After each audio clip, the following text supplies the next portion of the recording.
I have just created the absolute best ultimate endgame dual wield build that uses only the best in slot gear, stats and abyss gear. And in this video I'm going to show you absolutely everything you need to know about the build. Quick note, to keep the video short and concise, it's best to watch different guides on how to find some of the gear and the abyss gear. Yeah, I know, you gotta watch a guide for a guide, but that's Crimson Desert for you. The first thing you will notice when looking at my gear is that I have everything refined to max level 10. This is pretty much required as it will allow you to have level 15 crit on both weapons, level 15 attack speed, level 8 movement speed, and either level 15 fire or ice resistance depending on your surroundings, while using the most overpowered abyss gears in the game and not needing to sacrifice sockets for stats. When it comes to the weapons, you will want to grab two one-handed swords that have critical rate as a stat. It can be pretty much any two. I'm using a double Varnian sword for aesthetic purposes. You can buy that sword at the equipment shop NPC in Varnia, then max out trust with that same NPC by giving him items he wants, buy the permit, use it, and then go back to your Greyman camp and at the NPC buy a second Varnian sword.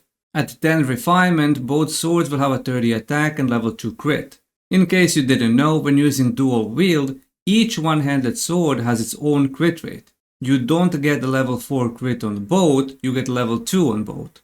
Helmet, gloves and boots is where you have flexibility to grab something that looks good as the stats are mostly similar.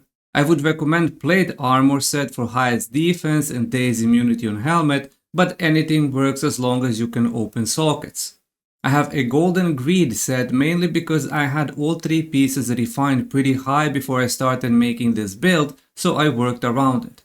Until developers add an option to transfer the refinement levels from gear to gear or add a dismantling that refunds all the materials, I will have to use what I have. Armor chest piece is the most important gear item that ties the whole build together, and you have zero flexibility here. It has to be Cuckoo Flame resistant armor because at max refinement it gives level 3 crit, but this crit is applied across all weapons and it doubles in value, so you get level 6 crit on both of your one-handed swords. The downside is that you cannot open sockets and you cannot dye it, but armor only allows defensive abyss gears anyways and this build doesn't care about that. Since Cuckoo Flame armor also gives level 10 fire resistance, you will want to pair it up with a cloak that gives level 5 fire resistance. It can be anything that fits your aesthetic look. I went with Frozen Heart Plate Cloak, which gives only level 3 fire resistance. While you are getting the Cuckoo Flame armor, also craft Cuckoo Cold Resistance armor, as it gives level 10 ice resistance while pairing it up with any cloak that gives level 5 ice resistance. This way you can swap Cuckoo armor and cloak depending on which zone you are in to avoid getting stamina debuff. Plus you will need it if you ever want to beat Bellot. Keep in mind that Cuckoo Cold armor has movement speed and not crit as a stat, so you won't have level 15 crit on your weapons anymore. Accessories are also very important, so let's start with the most important one, the necklace. I'm using Necklace of Lightning and the most important thing is that you grab any necklace that gives level 4 crit at 10 refinement, as both crit and attack stats are applied on all weapons and they double in value, so you get plus 10 attack and level 8 crit from one necklace. The two absolute best in slot rings are Mark of Darkness and Witch's Ring, as these are the only two rings that give level 4 attack speed at 10 refinement. Attack speed counts as a global stat across your character and you can't hit level 15 attack speed without wasting socket slots with any other rings. The two earrings aren't that important depending on which ones you grab, as long as you get the two that give level 4 movement speed at 10 refinement. You are probably wondering why not go as well for level 15 movement, and that is because movement as a stat isn't as important in combat, and the level 8 is the soft cap. Anything about level 8 will be negligible due to diminishing returns. Abyss gears are what gives this build the absolute power. On one of my one-handed swords I am using Crow's Pursuit, Shadow Claw and Abyssal Rays. On the other one-handed sword I am using Grey Soul Howling, Frost Spike and Piercing Bloom. And yes, I am stacking two of the same types of Abyss gear because A, there is nothing else better to put in instead, and B, because stacking two is still fine if you're getting the damage. Stacking 3 would already be an overkill. Crow's Pursuit and Shadowclaw deal the highest damage, and I wouldn't change or replace these two with anything else. They are the core of the build. I have added Abyssal Raise because you can trigger it after heavy attack by pressing light attack once. The bread and butter is of course 2 Turning/Abyss gears, and Grey Soul Howling is the absolute best in slot here. I am also using Frost Spike, but since you can only get it after beating Bellot, Ground Surge is almost identical for replacement.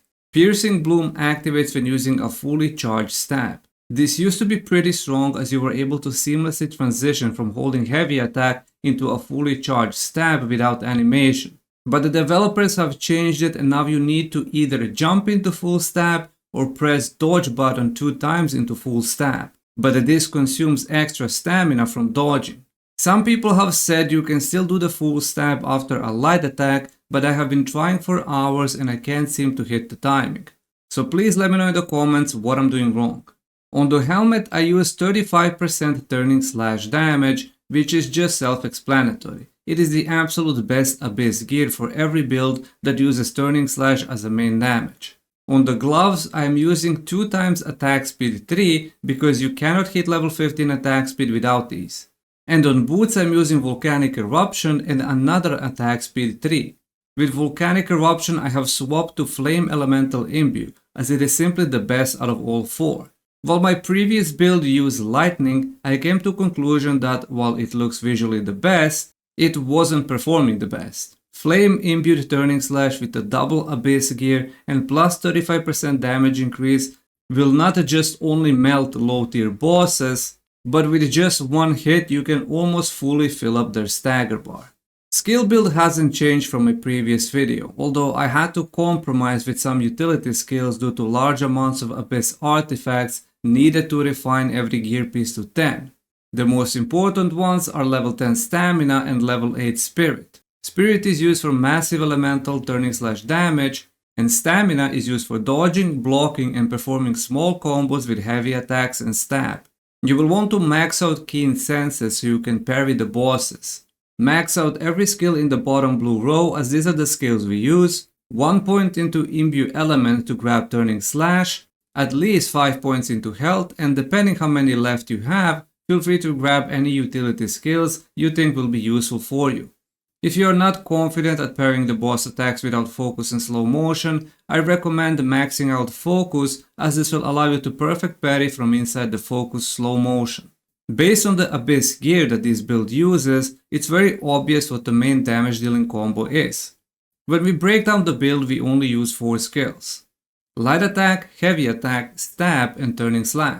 It's very important to note that heavy attack and stab consume only stamina, turning/ consumes only spirit, and light attack doesn't consume anything. To maximize the damage you will want to do a short combo like this.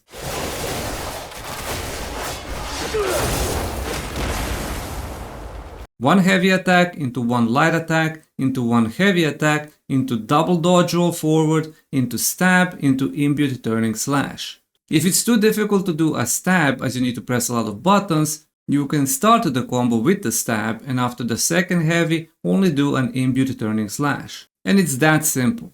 This short combo is fast, it activates all 8 Abyss gears, and it does the most damage and only uses 35 spirit and 65 stamina. Or you can just not do any combos, spam heavy attacks and imbued turning/, one-shot low tier bosses before they even do one attack and think all is good. Until you eventually decide to fight Bellot or Ator and get humbled real hard just like I did. Quick mention, when you stagger a boss, do not use a finisher.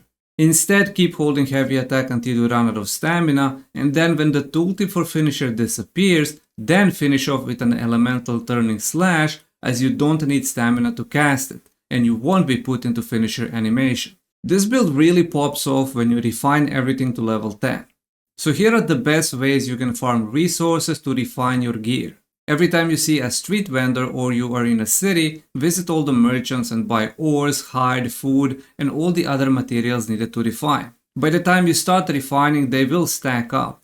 First, I strongly recommend that you craft the Bernur's pickaxe, as it gives you a 20% chance to mine additional ore.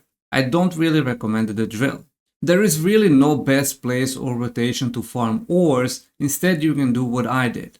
Open Crimson database website. Go on the interactive map, press hide all and only select the ores that you need. This is the most efficient and easiest way to farm ores. For large bones, small bones, ivory, short hair hide and long hair hide, this is the best spot to farm.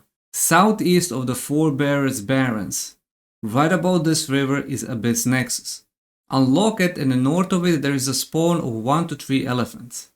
Defeat them, skin them and you get ivory and large bones. Right there on the right side is a pack of antelopes. They get scared easily, but if you have Meteor Kick unlocked, go onto the high ground, nature palm yourself up, fly above them and Meteor Kick in the middle. They all get wiped, skin them, grab fangs and small bones. As you are skinning them, a herd of more antelopes and bisons should start moving towards you. Just defeat them for more bones and hide. After you clean up everything, teleport to that same exact Abyss Nexus and everything will respawn. Rinse and repeat. For cloak you will need a cloth piece and fleece. But if you did a lot of side content, you should have enough saved up. And every gear piece after refinement 4 will require 1 Abyss artifact, so make sure you have a lot of them. Once you get all your refinements to 9, the next level will require Assyrian Scale and Abyss artifact. You can get Assyrian Scales after completing the Shackle God faction quest located right here on the small island. When Assyrian is free, he leaves around 50 to 60 scales all around the island. Use Axiom Force to grab them all and seal them inside the Cuckoo Pot. When you need them for refining, go into Cuckoo Pot and press Take Out to move them into inventory. Otherwise the NPC won't recognize you have any. When it comes to food, the best ones are the ones that give both health and spirit. If you don't have any high-end recipes, you should always buy the prepared food from every street vendor and merchant you run into. I haven't cooked any food in a long time and I got stacks of high-end food. The best one in my opinion is satisfying chewy rice cakes. And once you combine everything mentioned in the video, you get the ultimate endgame dual wield build. Hopefully you have learned something new. Keep in mind that you don't really need to refine to 10, but you won't be able to have all the Abyss gears I use and the level 15 crit and attack speed. But like I mentioned, the soft cap on stats is level 8. After that you get less and less value. In any case, I hope you enjoyed the video, consider subscribing and I'll see you in the next one.